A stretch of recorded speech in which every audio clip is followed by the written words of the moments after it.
Artículo 51. De la responsabilidad de los servidores públicos. El servidor público responderá disciplinaria, civil y penalmente por sus acciones y omisiones en la actuación contractual en los términos de la Constitución y de la ley. Artículo 52. De la responsabilidad de los contratistas. Los contratistas responderán civil y penalmente por sus acciones y omisiones en la actuación contractual en los términos de la ley. Los consorcios y uniones temporales responderán por las acciones y omisiones de sus integrantes en los términos del artículo 7º de esta ley. Artículo 53. De la responsabilidad de los consultores, interventores y asesores. Los consultores y asesores externos responderán civil, fiscal, penal y disciplinariamente tanto por el cumplimiento de las obligaciones derivadas del contrato de consultoría o asesoría celebrado por ellos, como por los hechos u omisiones que les fueren imputables constitutivos de incumplimiento de las obligaciones correspondientes a tales contratos y que causen daño o perjuicio a las entidades derivados de la celebración y ejecución de contratos respecto de los cuales hayan ejercido o ejerzan las actividades de consultoría o asesoría, incluyendo la etapa de liquidación de los mismos. Por su parte, los interventores responderán civil, fiscal, penal y disciplinariamente, tanto por el cumplimiento de las obligaciones derivadas del contrato de interventoría, como por los hechos u omisiones que les sean imputables y causen daño o perjuicio a las entidades derivados de la celebración y ejecución de los contratos respecto de los cuales hayan ejercido o ejerzan las funciones de interventoría, incluyendo la etapa de liquidación de los mismos, siempre y cuando tales perjuicios provengan del incumplimiento o responsabilidad directa por parte del interventor de las obligaciones que a éste le correspondan conforme con el contrato de interventoría. Artículo 54. De la acción de repetición.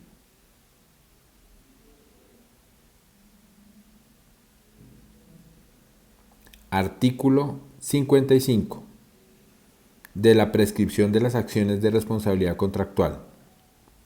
La acción civil derivada de las acciones y omisiones a que se refieren los artículos 50, 51, 52 y 53 de esta ley prescribirá en el término de 20 años contados a partir de la ocurrencia de los mismos.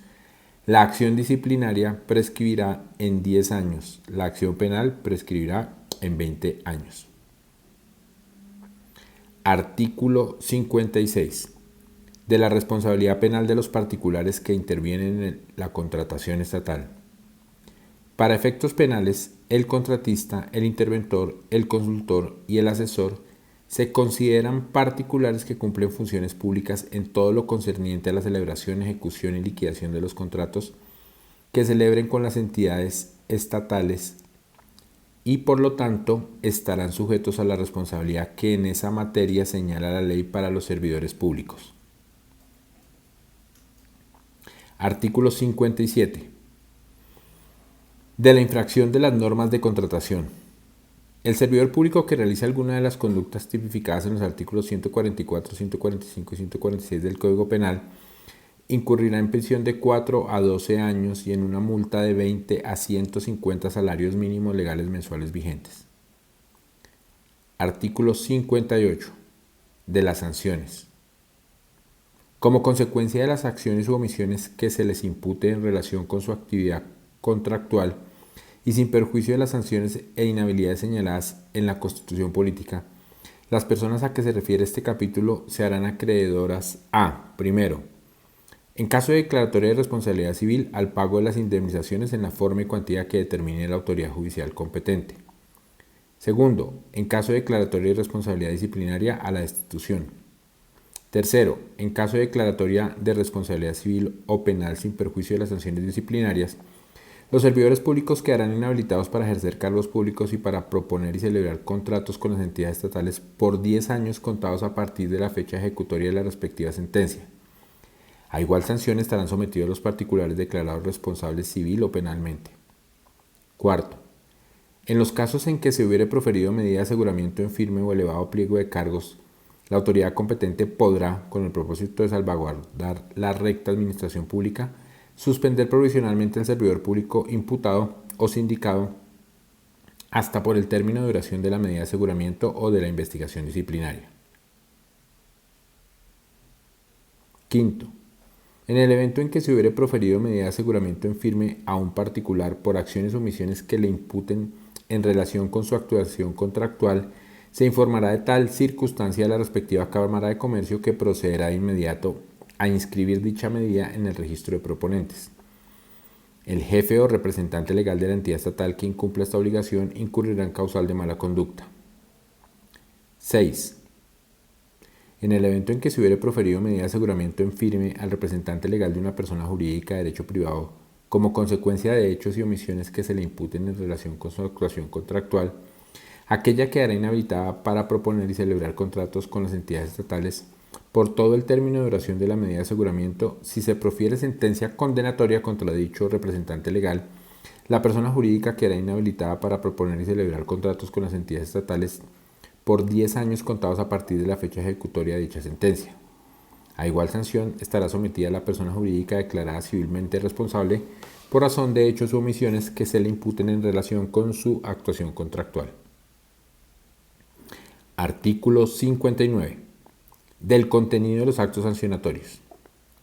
La determinación de la responsabilidad de que tratan los artículos anteriores la harán las autoridades competentes en providencia motivada, en las que se precisarán los hechos que la generan, los motivos y las circunstancias para la cuantificación de las indemnizaciones a que haya lugar y los elementos utilizados para la dosimetría sancionatoria.